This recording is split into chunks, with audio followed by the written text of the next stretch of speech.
Photo का ऐसे अचानक से गिरना, इसका मतलब है भैया मुझसे कुछ कहना चाहते हैं। भैया हमेशा मुझसे शांतिपूर्वक और आनंद से बात करते थे, लेकिन आज ये घटना अजीब घटी है। इसे देखकर लगता है कि भैया किसी वजह से मुझसे नाराज हैं। भैया मुझसे क्या कहना चाहते हैं, मुझसे इतने नाराज क्यों हैं, ये समझ में नहीं आ रहा।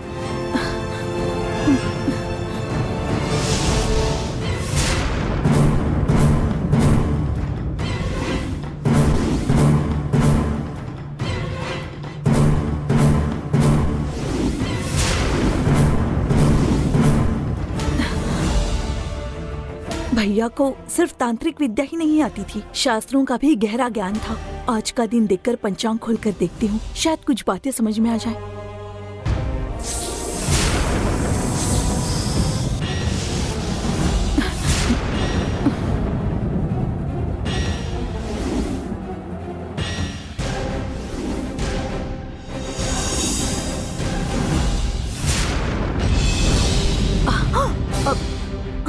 आज अश्विनी नक्षत्र और सप्तमी तिथि है।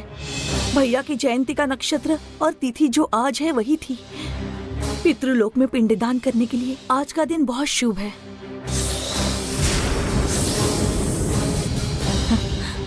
नंदिनी के गुस्से की वजह से उनके जाने के बाद शास्त्रों और परंपराओं के अनुसार जो विधि करनी चाहिए थी वो नहीं कर पाई मैं।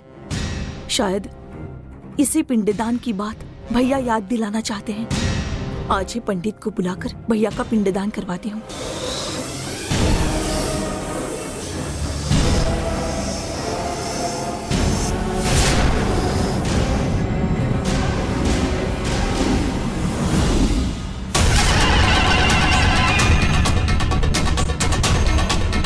मैंने देवी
उस वक्त देवी माँ को किसी चीज की जरूरत नहीं थी, लेकिन अब वो कुछ मांगना चाहती है।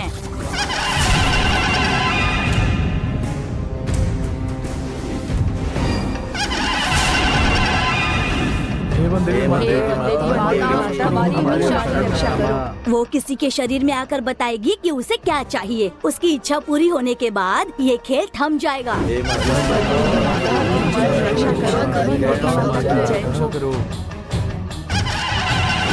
अगर इस बात को नजरअंदाज करेंगे तो फिर मुसीबत आ जाएगी।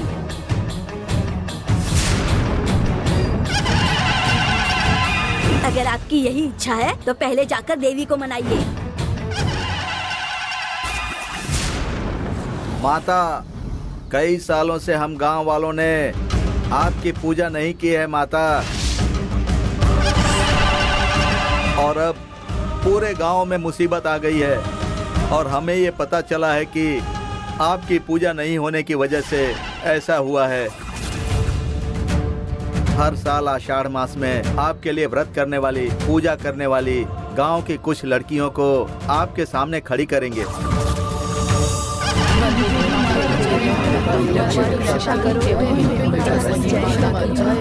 उनके शरीर में प्रवेश करके उनके मुंह से आप हमें बताएंगी कि हमें क्या करना है।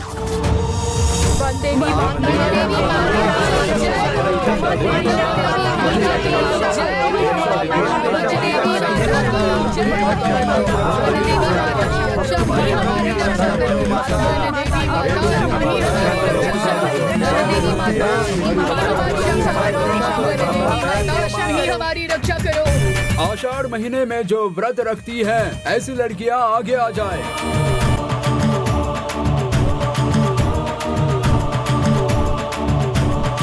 देवी यहाँ प्रकट हो जाए, इतनी जोर से बजाइए।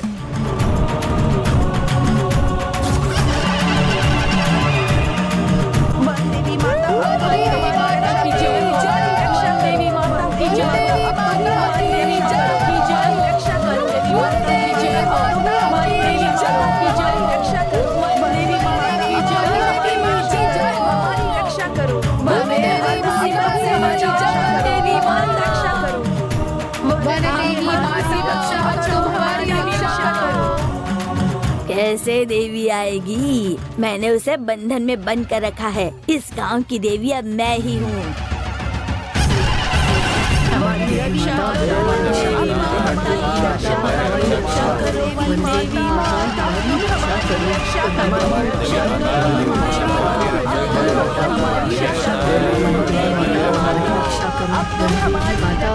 रक्षा करो।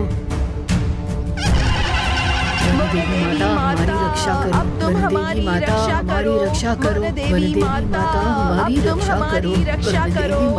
देवी माता हमारी रक्षा करो। देवी माता हमारी रक्षा करो। ये क्या पुजारी, अभी तक देवी प्रकट नहीं हुई? मैं तो कोशिश कर रहा हूँ। वो कैसे आएगी? मैंने उसे आम की हल्दी लगाकर बंद करके रखा है, फिर कैसे आएगी? और जोर से बजाइए। चाहे जितनी भी जोर से ढोल बजाओ, तुम्हारी देवी तो नहीं आएगी, लेकिन मैं जरूर आऊंगी। हाँ।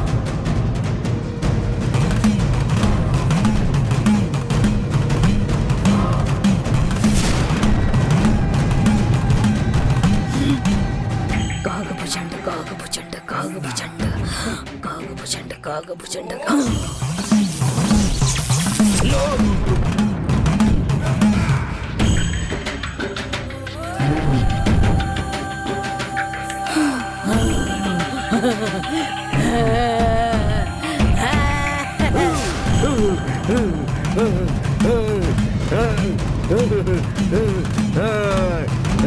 मैं वन देवी आई हूँ। मैं वन देवी आई हूँ।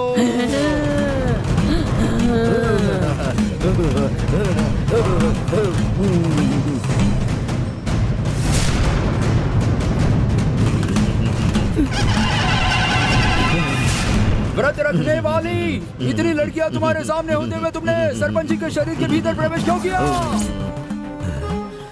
सरपंच की बात सब लोग सुनते हैं, इसीलिए इसके शरीर में आई हूँ।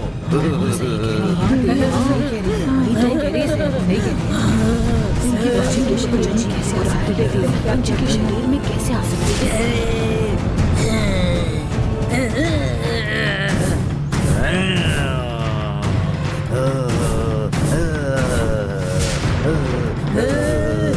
मुझे यहाँ क्यों बुलाया है? जल्दी बोलो।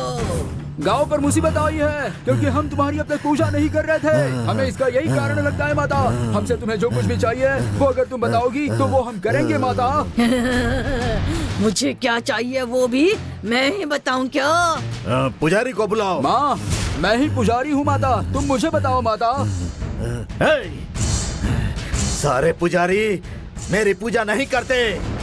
कई सालों पहले मेरी पूजा करने वाला यहाँ एक पुजारी था, मैं उसी को बताऊंगी। दीदी किस पुजारी की बात कर रही हैं? सालों साल इस देवी की पूजा हमारे मुनियप्पा ही तो करते हैं। शायद देवी उसी मुनियप्पा को बुला रही है। मुनियप्पा अगर आए तो ही ये हो सकता है। अब वो कहाँ है ये किसी को पता नहीं। मुनियप्पा जहाँ कहीं भी होंगे वहाँ से उन्हें लाना होगा, इसके सिवा हमारे पास कोई चारा नहीं है। ठीक है माता, ठीक है, तुम्हारे कहने पर हम मुनियप्पा को यहाँ लेकर आएंगे। उसके बाद तुम्हें क्या चाहिए वो हमें बताओ माते।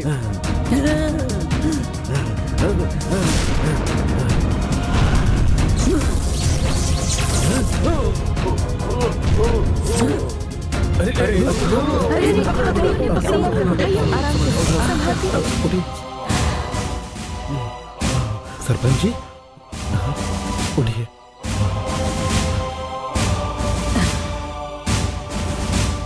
क्या हुआ? देवी ने आपके शरीर में प्रवेश किया था। हाँ सरपंच जी। वन देवी मेरे शरीर में आई थी।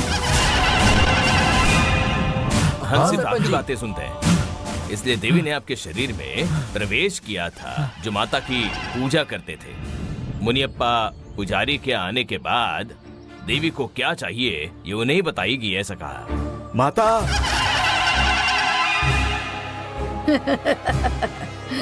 मुनियप्पा जहाँ कहीं होंगे वहाँ से तुरंत लेकर आना है सरपंच जी। मुनियप्पा कहाँ है मुझे पता है। मैं आज ही चेन्नई जाता हूँ। मुनियप्पा को लेकर आऊंगा। कार लाने के लिए कहो।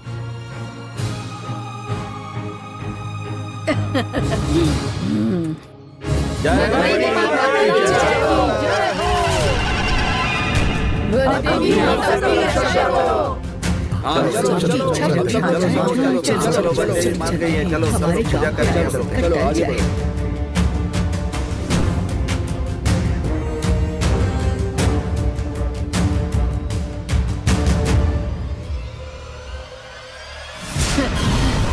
मुनियप्पा को यहाँ लाने के लिए ही मैंने ये सब कुछ किया है।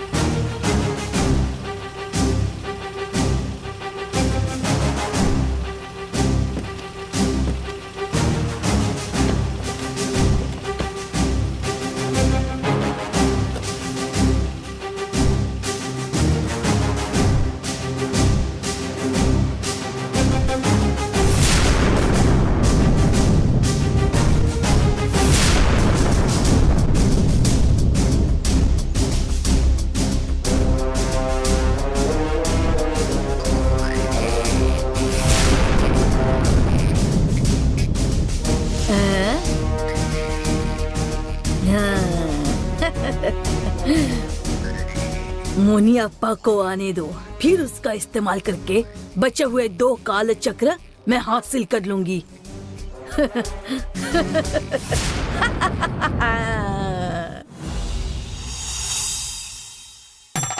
Congratulations, मोटी। सारे मेहमानों की खातिरदारी अच्छे से होनी चाहिए। जो चाहिए मेरे दिन सब समझ गए ना तुम। जाओ उनके पास ध्यान दो। हाँ? याद से रखना। की ख्वाहिश पूरी हो गई। अन्नपूर्णा माँ, नमस्ते। घर में सब लोग ठीक है ना? आप आजकल मिलते नहीं।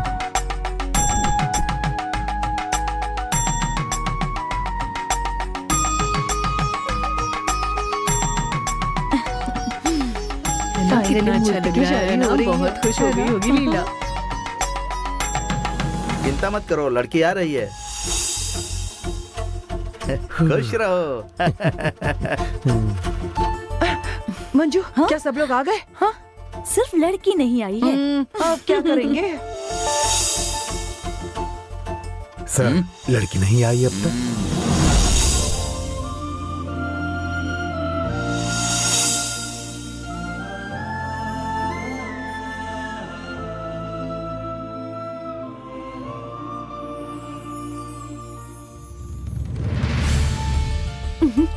देखो आगे, कितनी अच्छी लग रही है ना? बहुत सुंदर है। सुंदर है।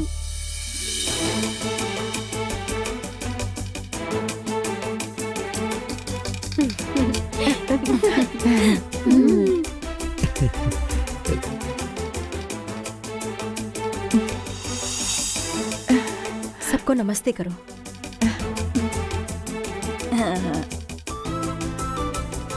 नमस्ते। नमस्ते।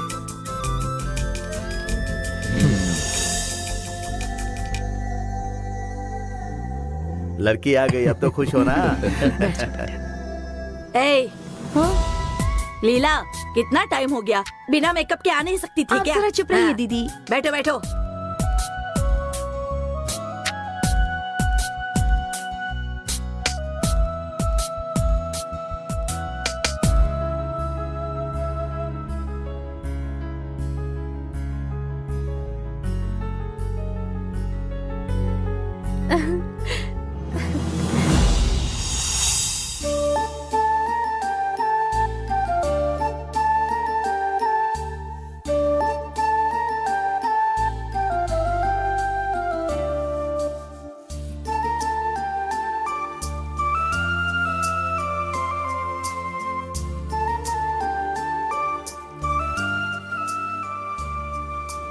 देखा ना, जरा ज्यादा ही शर्मा रहे मूर्ति। ज्यादा ही शर्मा रहा है, देखो। हाँ।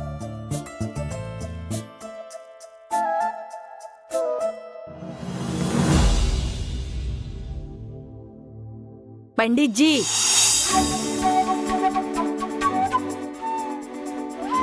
दुल्हन कब से तैयार होकर यहाँ बैठी है? अभी तक पंचांग से मुहूर्त की तारीख नहीं मिल रही है क्या? ऐसे क्यों बोल रही हैं दीदी? ऐसी बातों में जल्दबाजी करके नहीं चलता है, कुंडली भी मिलानी पड़ती है। एक तो इस महल की शादी है, इसलिए कुंडलियाँ ठीक से मिल रही है या नहीं ये ध्यान से देख रहा हूँ। क्या है भी नहीं।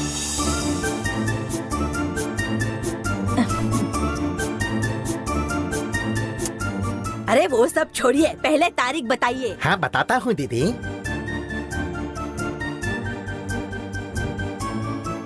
इस महीने की 20 और 27 तारीख को बहुत ही अच्छा मुहूर्त है।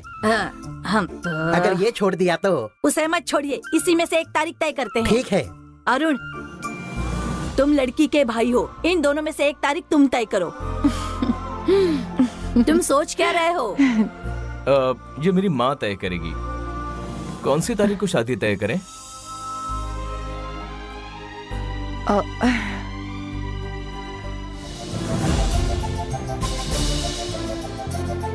आप सब लोग मिलकर जो भी तारीख तय करेंगे, मुझे वो तारीख मंजूर है। तो 20 तारीख कैसी रहेगी बताइए? ए मंजू, हाँ? 20 तारीख को कौन सा दिन आ रहा है? शुक्रवार है दीदी। अरे मेरी शादी भी तो शुक्रवार को ही हुई थी। मंजू की शादी भी शुक्रवार के दिन हुई थी, इसलिए शुक्रवार के लिए कोई मना नहीं करेगा। 20 तारीख को ही शादी तय रखते हैं। शिवानी सुनो, 20 तारीख तय करेंगे, तुम्हें चलेगा ना? हाँ दीदी, मंजूर है।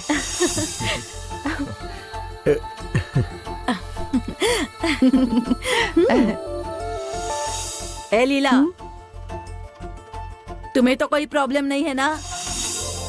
मुझे कैसे प्रॉब्लम हो सकती है?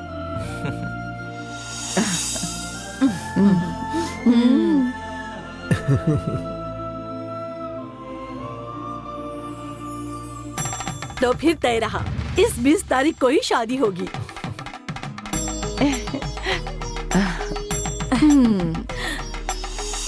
पंडित जी, शादी का मुहूर्त तय कीजिए, तुरंत आगे की बात भी कर लेते मैं हैं। भी वही कहने वाला था, तब तक आपने ही कह दिया।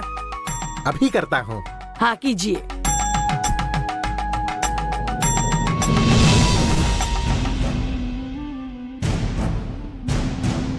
बड़ा नसीब वाला है मूर्ति। ये बात तो सच है। कपड़ों की शॉपिंग जल्दी करनी होगी।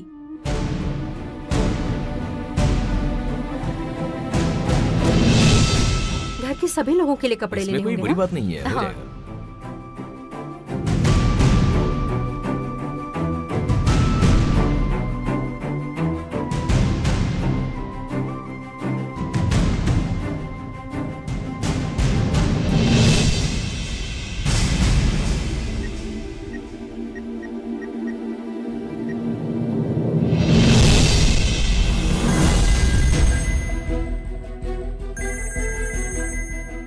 ए, फोन फोन।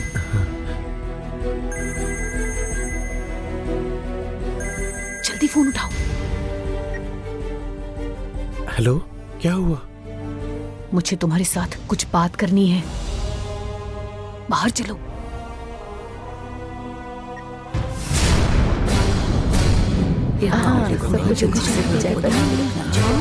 तैयारियां भी करनी पड़ेगी।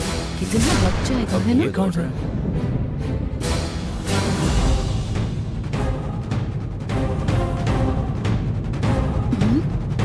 मंजू, ये कहाँ जा रहा है अभी? इधर आओ।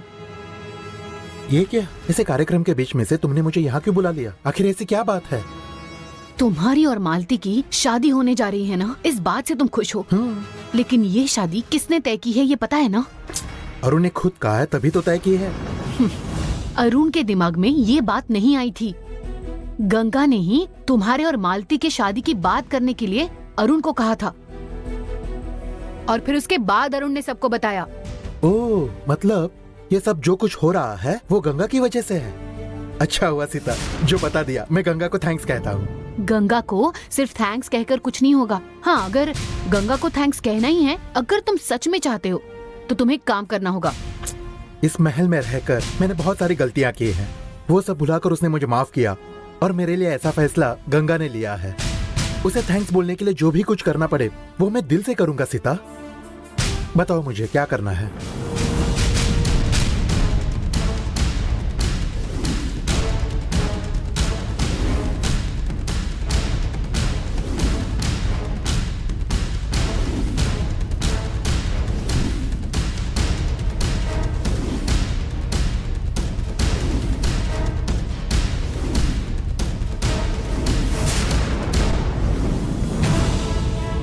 मैंने जैसे कहा है वैसा करोगे? तुम्हारी बताई हुई इस बात को मैं मना कैसे कर सकता हूँ। अब तुम देखो मैं क्या करता हूँ।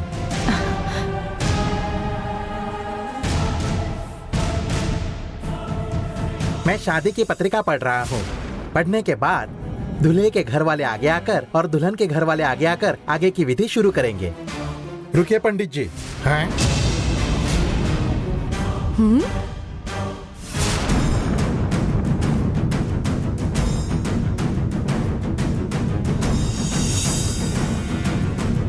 अगर ये शादी होनी चाहिए तो मेरी एक शर्त है। एक शर्त है? क्या बोल रहा है ये?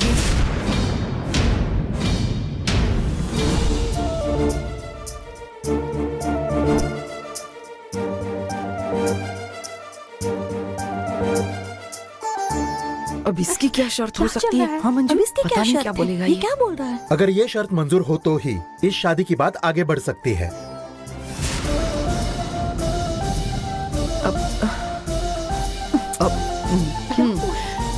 ए, इतनी देर तक चुपचाप बैठे थे, अब बीच में कौन सी शर्त आ गई? अब बोलो जल्दी, क्या है? आप ये कहेगा कि सारी जायदाद मेरे नाम कर दो तभी मैं शादी करूंगा, और क्या? मुझे जायदाद वगैरह नहीं चाहिए। तो फिर क्या शर्त है तुम्हारी, बोलो? जब अरुण और गंगा दोनों मिलकर हमारे महल में नया वारिस लाएंगे, इस बात को सबके सामने कहेंगे, उसके बाद ही मैं मालती से शादी करूंगा।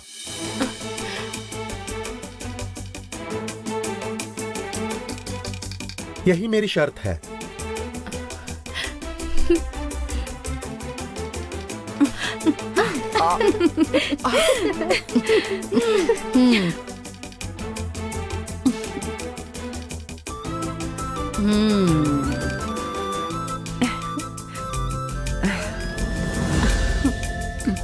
अगर आपको ये मंजूर है तो हम आगे बढ़ सकते हैं, नहीं तो यही रुक जाते हैं। ए मूर्ति, इस शादी का उससे क्या ताल्लुक है? हमारी बात अलग है और शादी की बात अलग है। हमारे लिए तुम अपनी शादी रोक रहे हो, ये बात सही नहीं है। मुझे कोई प्रॉब्लम नहीं है अरुण। हमारी शादी से पहले तुम लोग खुशखबरी दोगे इसीलिए कह रहा हूं। मेरी शादी तय करने वाले तुम और गंगा हो और मेरी ऐसी इच्छा है कि तुम दोनों हमेशा खुश रहो, इसलिए मैंने ये शर्त रखी है। बोलो तुम्हें यह शर्त मंजूर है या नहीं? ये क्या है? तुम रुको।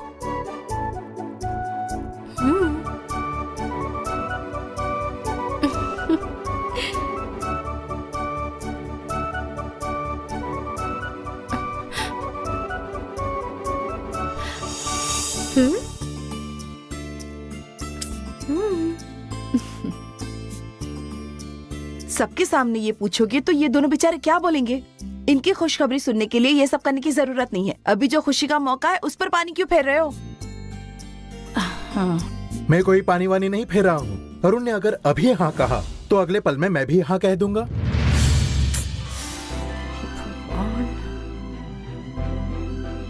सब लोग इतना बोल रहे हैं तो हाँ कर दो ना अरुण। अरे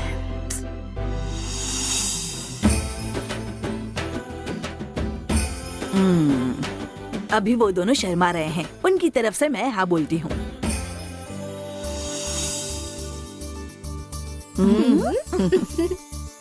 अब तक यहाँ वहाँ मस्ती में घूमने वाले इस मूर्ति को जिम्मेदारी का एहसास हो गया है, इसलिए वारिस आना चाहिए कह रहा है। गंगा प्रेग्नेंट होने के बाद ही इनकी शादी करेंगे। तब तक हम इन लोगों की शादी के पहले मंगनी का कार्यक्रम कर लेते हैं। ठीक है ना अरुण? ठीक है बुआ जी। आप सब लोगों को चलेगा ना? हाँ, हमें चलेगा दीदी। हाँ पंडित जी, आगे की विधि शुरू कीजिए। गंगा बेटी, उस थाली को उठाओ और लीला को दे दो। दीदी ये थाली लीजिए।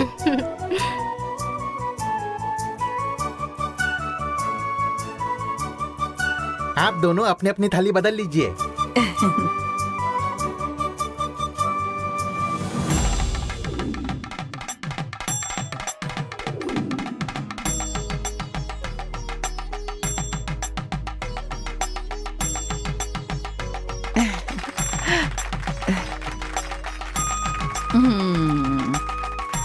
आखिर मंगनी हो ही गई।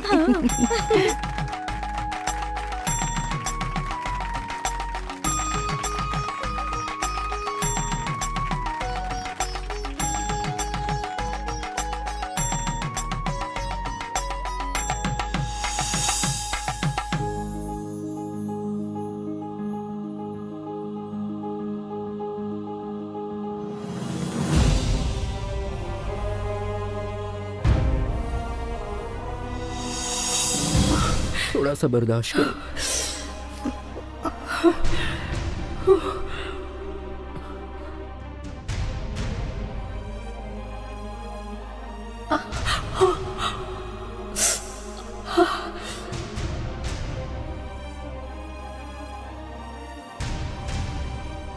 ऐसा कुछ भी हो सकता है, इसलिए मैं कह रही थी, लेकिन तुमने मेरी बात नहीं सुनी और माधवी के पीछे चली गई और खुद को ऐसे चोट लगा कर आई हो। मेरे लिए ऐसे छोटे मोटे घाव लगना कोई बड़ी बात नहीं है, पर उस माधवी का मैं कुछ नहीं बिगाड़ सकी। इस बात का मुझे बहुत अफसोस है पिताजी। माधवी को हम कभी भी मार सकते हैं, लेकिन काल चक्र हमें आने वाले पूर्णिमा से पहले वनदेवी के चरणों में पहुंचाना होगा। उससे पहले हमारे रास्ते में आने वाली मायावी शक्ति को खत्म करना होगा, और ये सब करने के लिए अब हम सबको किसी भी मुसीबत में ना फंसते हुए होशियारी से काम लेना होगा। मुझे अपनी फिक्र नहीं है पिताजी। माधवी के पास जो काल चक्र है, मुझे उस बात की फिक्र है। माधवी के पास जो पद्मा विशेष काल चक्र है, उसे हासिल करने के लिए मैं कुछ भी करने के लिए तैयार हूँ। ये बात ध्यान में रखिए। तुमने इससे पहले भी माधवी के साथ मुकाबला करके काल चक्र लिया था, ये बात ध्यान में रखो। वैसे ही फिर से उसे काल चक्र हासिल कर सकते हैं, ये कोई मुश्किल काम नहीं है। माधवी तक अगर मैं पहुंच पाती तो उससे लड़कर मैंने काल चक्र ले लिया होता, लेकिन उसने अपने घर के चारों तरफ बंधन बनाकर रखा था, इसलिए मैं घर में नहीं घुस पाई और उसके पास नहीं जा पाई। अब उसके हाथ से काल चक्र कैसे हासिल करना है, ये मेरे लिए बड़ा सवाल है। कालू समय समय पर हमें रास्ता दिखाता है। मैं कुल देवता कालू का आशीर्वाद लेकर वहाँ जाती हूँ और माधवी के पास का काल चक्र लेकर आती हूँ। माधवी की रक्षा नंबोदरी की आत्मा कर रही है और आप अपने कुल देवता कालू की हमेशा पूजा करते हैं, इसलिए आत्मा रहने वाली जगह पर आप मत जाइए। अब इस बारे में सोचने का वक्त नहीं है। मुसीबत ऐसे ही बढ़ती रहेगी। अगर मैं ऐसी शांत बैठी रही तो हर पल तुम्हारा गुस्सा बढ़ता ही जाएगा। माधवी नंबोदरी का पिंड दान करने के लिए समुद्र के किनारे जाने वाली है, ऐसा तुमने कहा था ना। वहां जाकर उससे मिलती हूँ और उसके पास जो काल चक्र है उसे मैं लेकर आती हूँ।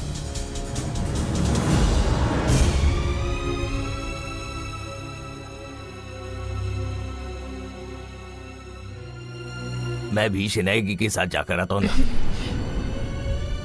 तुम बिल्कुल भी चिंता मत करो और कुलदेवता कालू की प्रार्थना करती रहो। सब कुछ कुलदेवता कालू देख लेंगे। हाँ? जय कालू। आप जल्दी आइए। कालू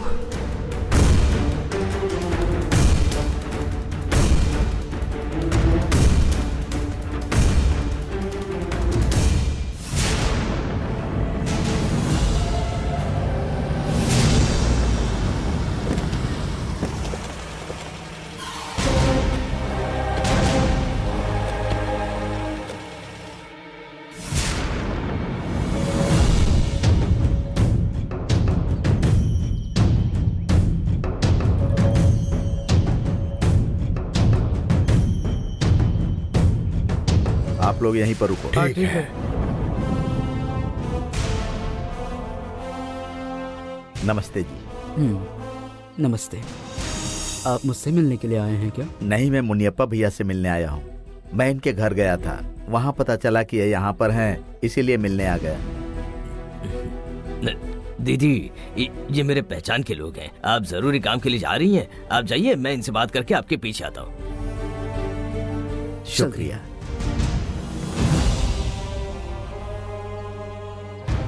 पांडितुरई, आज अचानक मुझे ढूंढते यहाँ कैसे आ गए? आखिर बात क्या है? पार्वती बहन के ऊपर अत्याचार हुआ था, उसकी वजह से पूरे गांव में अकाल पड़ा हुआ है। अब वन देवी के कोप की वजह से पूरा गांव शमशान बन रहा है भाई। सबसे ज्यादा बर्दाश्त करने की ताकत धरणी माता में है, ऐसा कहते हैं। लेकिन वन देवी में धरणी माता से भी बढ़कर बर्दाश्त करने की ताकत है। गलती करने वालों को सबको वो माफ कर देती है। ऐसा होते हुए वन देवी कभी किसी को तकलीफ नहीं पहुंचाएगी। नहीं मुनियप्पा, पहले की तरह वन देवी शांत नहीं रह रही हैं, बहुत गुस्से में है।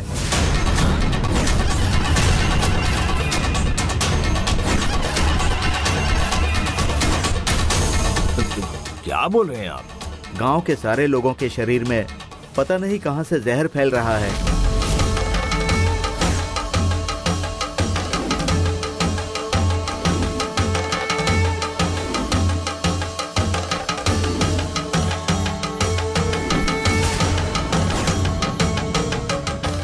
हमारे पार्वतीपुर में पहले से ही पुजारी हैं, फिर भी उन्होंने आपको पुजारी के रूप में बुलाया है।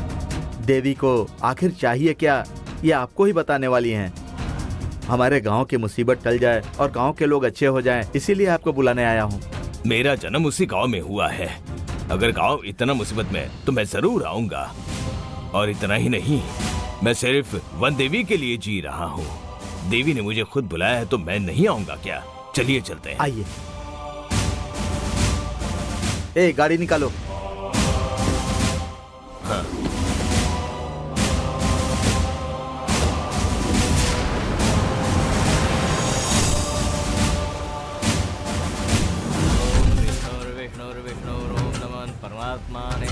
श्री पुराण पुरुषोत्तमस्य श्री विष्णुराज्ञया प्रवर्तमानस्य श्री ब्रह्मणो द्वितीय परार्धे श्री श्वेतवराकल्पे वैवस्वतमनन्तरे अष्टविंशतितमे कलियुगे कलिप्रथमचरणे जम्बूद्वीपे भारतवर्षे भरतखण्डे आर्यामान्तार्गत ब्रह्मवर्तके देशे पुण्यप्रदेशो ओम पितृभ्यः स्वादेवेभ्यः स्वाहा नमः पितामहेभ्यः स्वादायिभ्यः स्वधा नमः प्रपितामहेभ्यः स्वादायिभ्यः स्वधा नमः अक्षकिन्तरो मिमद्दन्त।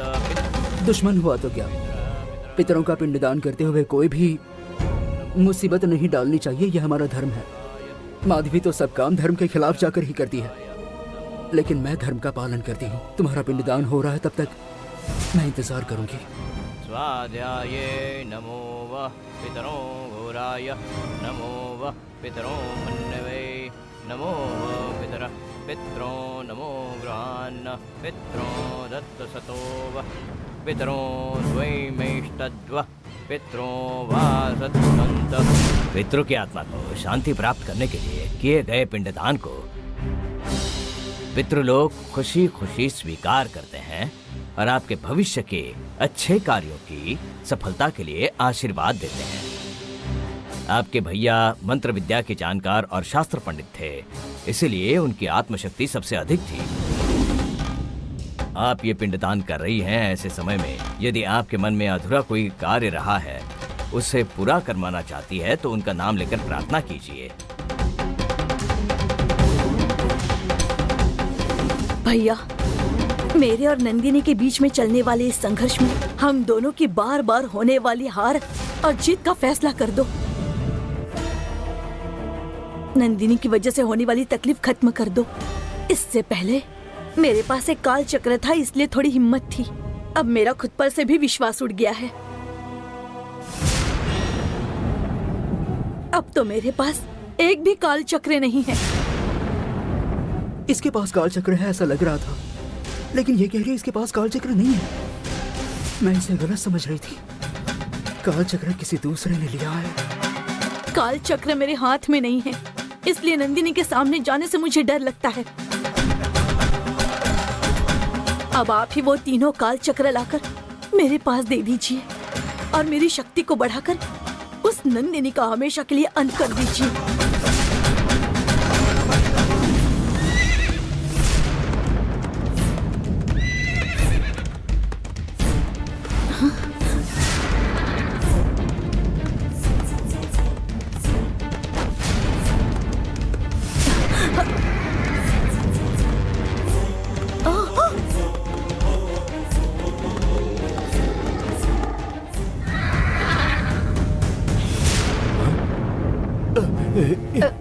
आप मत उठिए, आगे की विधियां जल्दी खत्म कीजिए।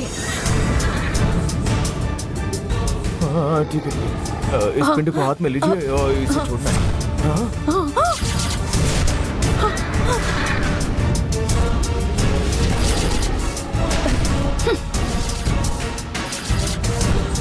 मुझे मेरे भैया का पिंडदान करने का काम पहले ही करना था, लेकिन वो मैं अब कर रही हूँ। तुमने बीच में आकर इस पिंडदान के कार्य में मुसीबत खड़ी कर दी।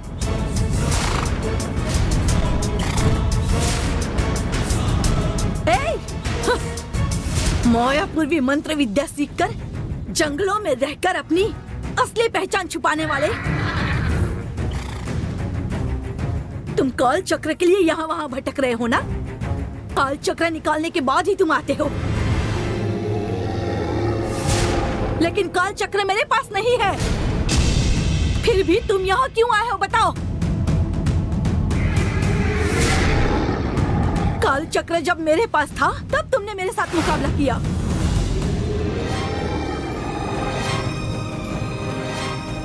उसके बाद जब काल चक्र मेरे पास नहीं था तब नंदिनी मुझे मारने के लिए आई। नंदिनी से छुड़ाकर तुमने मेरी जान बचाई थी। मुझसे काल चक्र छीनने के बाद तुमने मेरी जान क्यों बचाई? और मेरी जान बचाने के बाद मुझे अब परेशान क्यों कर रहे हो?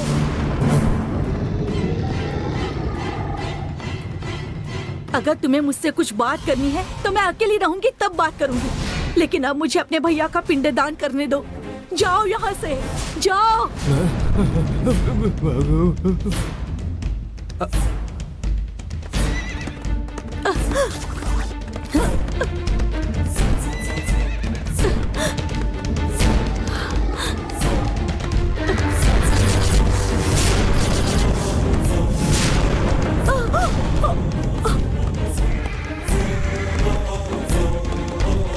हे भगवान, ऐसा क्यों कर रहे हो तुम मेरे साथ?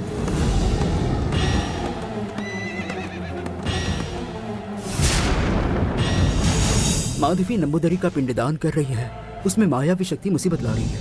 नंबूदरी और मायावी शक्ति में जरूर कुछ दुश्मनी रही होगी। उनके बीच में आखिर क्या दुश्मनी है, ये ढूंढना होगा। मैं भैया का पिंडदान कर रही हूँ, ये मायावी शक्ति को अच्छा नहीं लग रहा है क्या?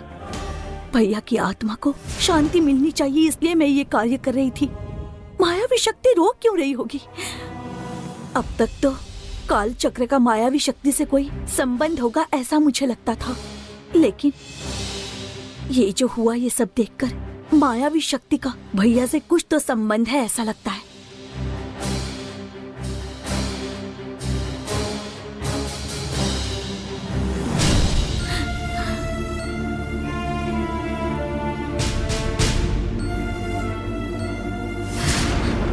भैया की सिर्फ नंदिनी के साथ ही दुश्मनी नहीं थी, मायावी शक्ति के साथ भी कुछ तो दुश्मनी है। इसीलिए तो भैया की फोटो गिराकर मायावी शक्ति यहाँ सब कुछ तहस नहस करके चली गई। मैं जब मुसीबत में थी तब कारकोडक वंश के नागनंदियन के बारे में और सागर कन्या मत्स्यवर्धिनी के बारे में बताया था। उस वक्त मायावी शक्ति के बारे में क्यों नहीं बताया? भैया जब मुझसे खुश होकर बातें करते थे उस वक्त भी मायावी शक्ति के बारे में मुझे कुछ नहीं बताया था। इसका मतलब इसके पीछे जरूर कोई वजह है और वो वजह मैं ढूंढ कर ही रहूंगी।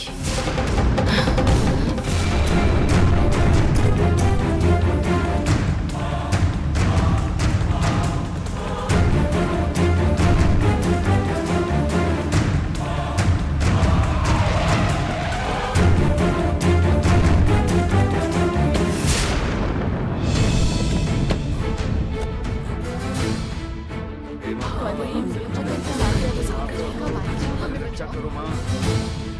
चलिए चलते हैं।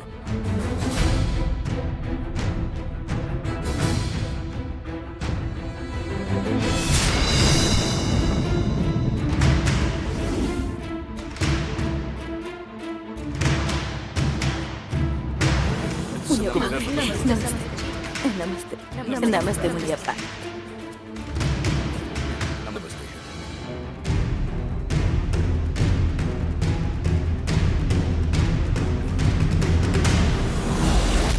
माते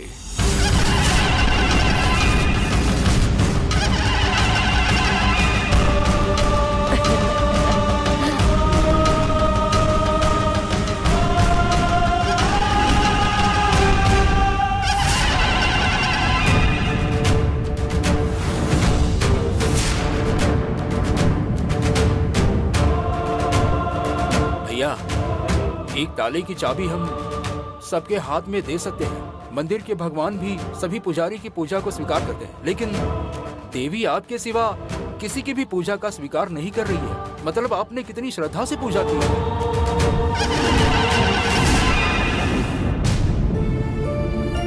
देवी के लिए आपने अपना जीवन समर्पित किया है। आपके जैसा भक्त ढूंढकर भी कहीं नहीं मिलेगा भैया। आप जितनी मेरी तारीफ कर रहे हैं उतना मैंने कुछ नहीं किया।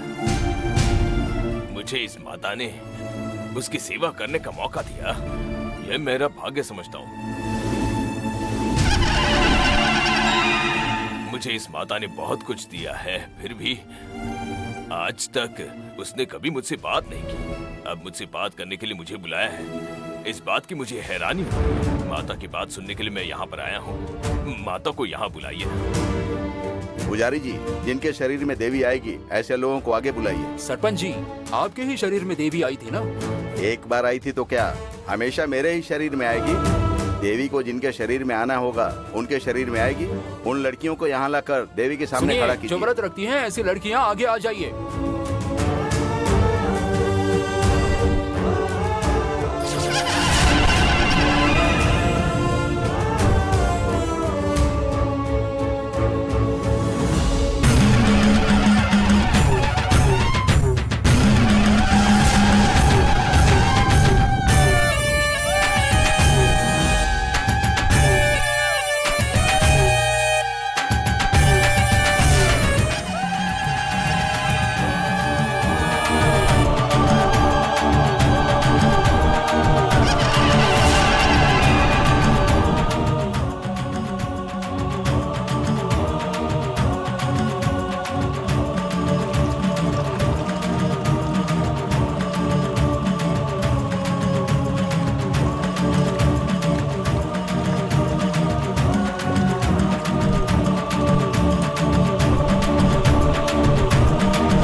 आपके बताए अनुसार मैं मुनियप्पा को लेकर यहाँ पर आ गया। आप अभी तक नहीं आ रही हैं, जल्दी आइए माता। आ रही हूँ मैं, आ रही हूँ।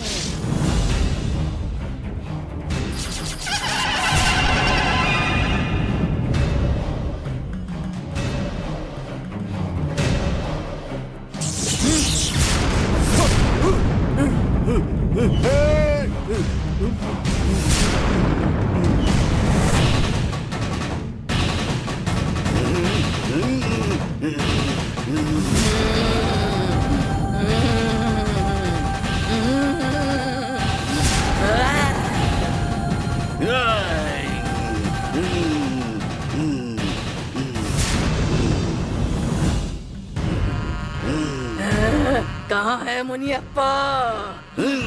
कहाँ है मुनियप्पा? मैं यही सामने हूँ माते। इतने सालों से तुम कभी किसी के शरीर में नहीं आई थी। पहली बार इस गांव में मुसीबत आई है, इसलिए तुम सरपंच के शरीर में आई हो। मैं बहुत खुश हो गया हूँ माते। हम इन सबसे बाहर निकालने के लिए क्या क्या करना चाहिए बताओ। जैसा कहोगी वैसा ही करेंगे माते।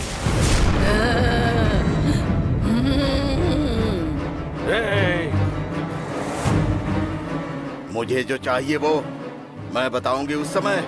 तुम्हारे सिवा यहाँ कोई नहीं रुकना चाहिए। जहाँ तक मेरी आवाज न जाए वहाँ तक सब लोगों को यहाँ से दूर जाने के लिए कहो। बोलो सबको।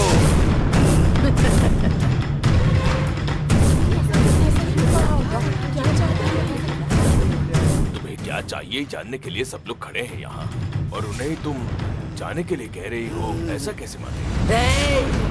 मैं जो कह रही हूँ उसके पीछे कोई वजह है। वजह क्या है वो मत पूछो। चलो ये काम करो। ठीक है माते, जैसा तुमने कहा वैसा ही करता हूँ। माता ने अभी सबको जाने के लिए कहा है, मुझसे अकेले में बात करना चाह रही है। उसे क्या चाहिए मैं आकर सबको बताऊंगा। चाहिए मुसीबत चली जाए इतना ही चाहिए भैया।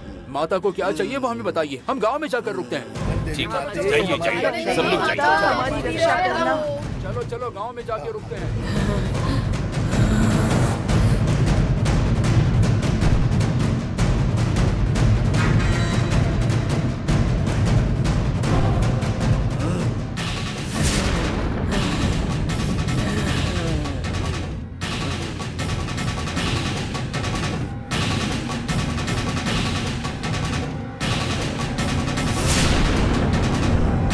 लोग चले गए।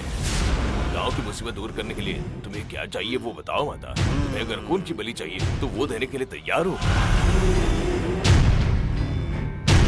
किसको खून चाहिए? मुझे चाहिए शक्ति। मुझे जो चाहिए वो अब तक मेरे पास पहुंचा नहीं है। पहले उसे पहुंचाओ।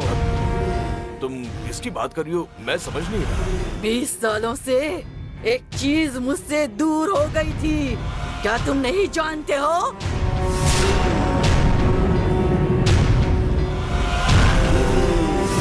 तुम काल चक्र के बारे में बोल रही हो क्या? काल चक्र ही मांग रही हूँ मैं। मेरे चरणों में रहने वाली प्रिनायगी, अरियनायगी, कन्नुड़ेयनायगी, ऐसी 3 कुमारी लड़कियों की आत्मा थी। उस काल चक्र के बारे में कहाँ है वो? मैं काल चक्र मांग रही हूँ। मेरी निर्माण की हुई चीज मेरे पास ही होनी चाहिए।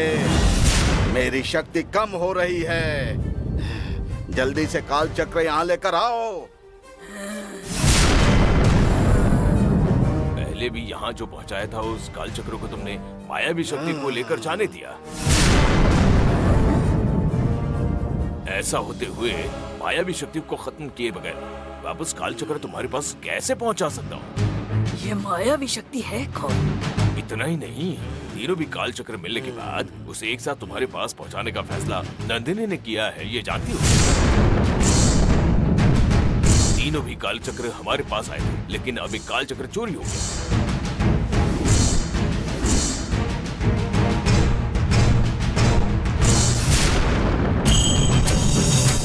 चोरी किया गया वो काल चक्र वापस मिलने के बाद, मायावी शक्ति का अंत करने के बाद फिर वो तुम्हारे पास पहुंचाएगी, ऐसा फैसला नंदिनी ने किया है।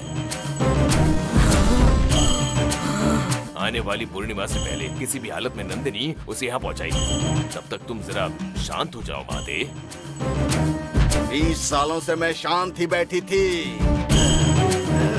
लेकिन अब एक पल भी। लेकिन अब मैं शांत नहीं बैठूंगी। उस मायावी शक्ति और कोई और शक्ति के बारे में तुम ज्यादा चिंता मत करो। चोरी हुए उस काल चक्र को किसका इस्तेमाल करके वापस हासिल करना है वो मैं देख लूंगी। सबसे पहले तुम्हारे पास जो 2 रखे हुए काल चक्र हैं, उसे मेरे पास लेकर आओ। वो दोनों काल चक्र मेरे पास आने के बाद गांव में जो जहरीला जानवर घूम रहा है उसे खत्म करके गांव वालों को बचाऊंगी। नहीं तो मेरे क्रोध की वजह से गांव के लोगों को अपनी जान गंवानी पड़ेगी। तुम गुस्से में ऐसा कुछ भी मत करो माते।